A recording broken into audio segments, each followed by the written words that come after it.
Smart Ahmednagar news.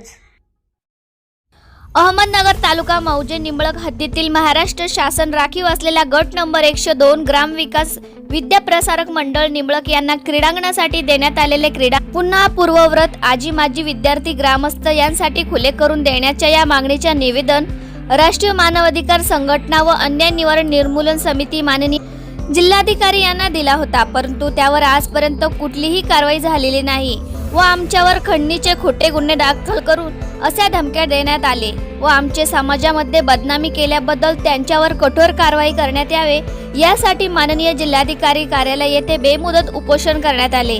यावेळी उपस्थित Tukaram Gerang, Sandeep Kotkar, Shivaji Nanded Kotkar, Balasaheb Dhawale, Atul Kotkar, Ashok Dalvi, Somaseth Khandve, Ashok Kalse, Ravindra Pawar, BD Kotkar, Rajendra Kotkar, Prakash Nimblak sports club व आजी माजी विद्यार्थी मोठ्या संख्येने उपस्थित होते। Bureau report, smart Ahmednagar news. Tukaram Gerange, राष्ट्रीय मानवाधिकार संघटना जिल्हाध्यक्ष अहमदनगर। आपण दिनांक 5/12/2023 रोजी मान्य जिल्हाधिकारी यांना निंबळक माध्यमिक विद्यालयाचे जे क्रीडांगण बंद केलेले ते क्रीडांगण पूर्ववत खुले करण्यासाठी एक निवेदन दिलेलं होतं। निवेदन देऊन 1 महिना होऊनही कुठल्याही प्रकारची कार्यवाही झालेली नाही आणि मुलांचं खेळाडूंचं नुकसान होत असल्याने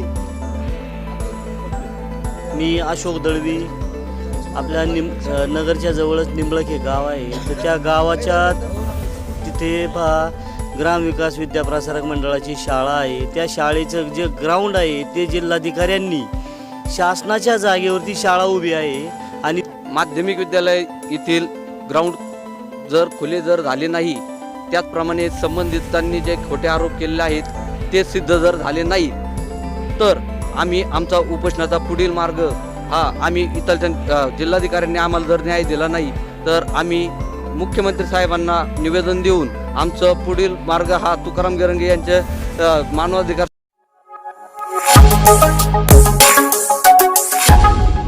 स्मार्ट अहमदनगर न्यूज।